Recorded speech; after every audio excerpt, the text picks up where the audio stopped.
पशुओं के लिए गाय भी आई, भैंस भी आई, चेरी भी आई। और मनुष्य के लिए कितनी बड़ी मर्यादा है कि वो फलाने जी के यहाँ, मिश्रा जी के यहाँ लड़का हुआ है, परोहा जी के यहाँ, श्रीवास्तव जी के यहाँ, गुप्ता जी के यहाँ, सिंह साहब के यहाँ लड़का। नारी कितनी बड़ी मर्यादा पूर्ण जन्म देती है माँ, लेकिन नाम किसका होता है? मर्यादा पुरुष का। तो बोल रहे हैं कि अगर राम विमुख तो वो बल्कि बंध्या रह जाती, बिना ब्याही रह जाती है ना। तो निवेदन किया हूं कि श्री राम संत के पिता हैं, संत राम के पुत्र। हमारे प्राथमिक पाठशाला भजन की शुरुआत ही होती है।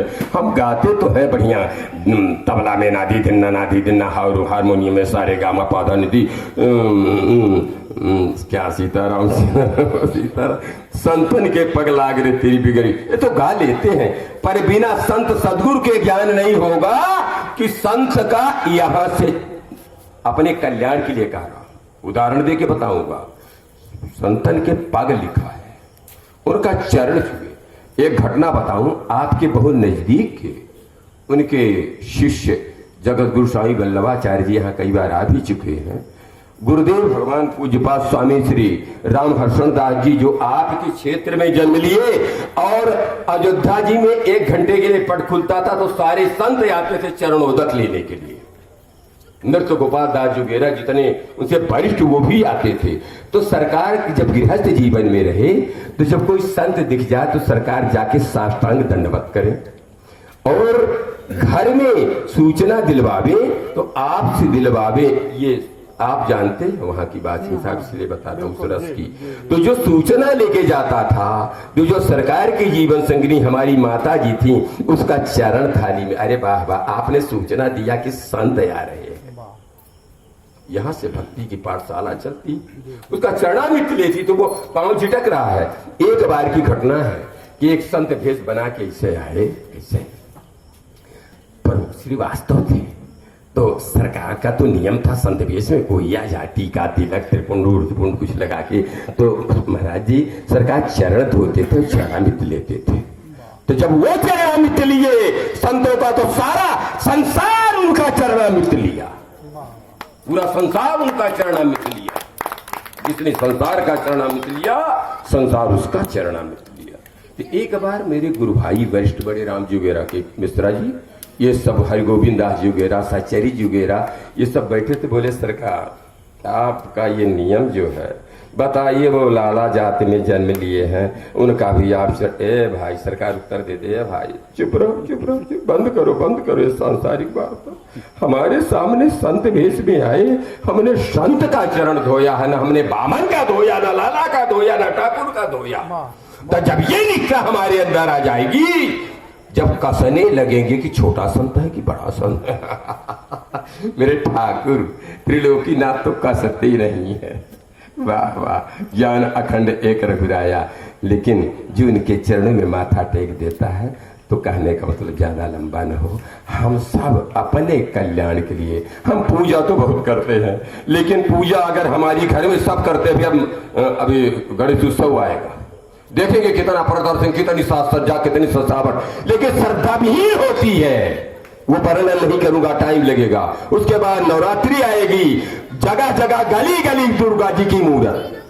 सास ससुर का पानी एक गिलास से फिर रोटी न दे, अब दुर्गा जी को समय 1 2 3 4 दुर्गा जी की कौने पाठ में सभाचार्य खड़े हम कौने वेद में लिखा है वो 4 चरनी चांदी की जय दुर्गा महारानी की। ए हो का हो दुर्गा जी की जय, यह कर जाऊं पूजा और हिम जाके हमारे जैसे ऐसे हाथ जोड़ के खड़े हो, राम राम।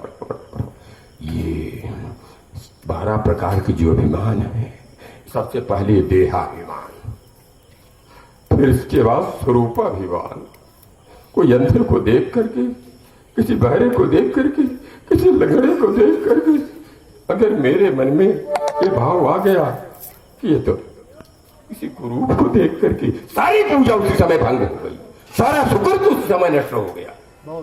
ये यहाँ की बात नहीं है, कोर्स की चीज है, लेकिन आज मन में आ गया इसलिए बोल रहा हूं। सबके चरणों में प्रणाम करते हुए क्षमा करिएगा।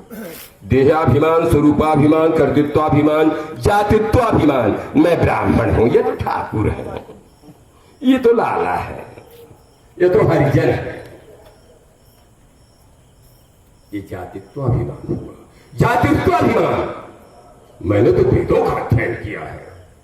तो एक बहुत बड़े पंडित, ये कबीरदास जी के पीरियड में दक्षिण भारत से कौन भट्ट जी है, तो वो चलते थे शास्त्री जी। तो वो करते क्या थे कि शास्त्रार्थ करते थे, शास्त्रार्थ का दम। और पंडित जब हार जाए तो उसकी पोथी पत्रा सब ला देते।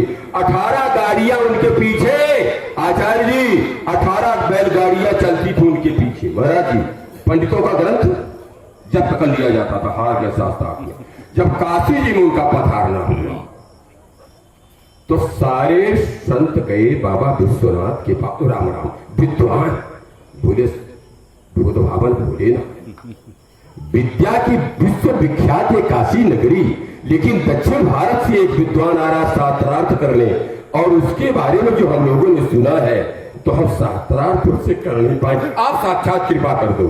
तो बुद्ध भगवान भोलेनाथ ने कहा मैं नहीं सामना कर सकता, मेरे लिए तो सब सम है, मैं सम दृष्टि वाला हूं। अब तुम चले जाओ बाबा कबीर के पास। जो कबीर राम राम कहते चले और कबीर के पीछे राम जी चले, कहा तो कबीर कबीर गंगा जी के किनारे। तो बोले कबीर के, जब कबीर के पास विद्वान गए कबीरदास जी महाराज जी के पास, उनके चरणों की धूल, उनसे आग्रह किया तो उन्होंने कहा हमको क्या जरूरत ख्याति की, संत कोई ख्याति के लिए वैराग्य धारण करता है?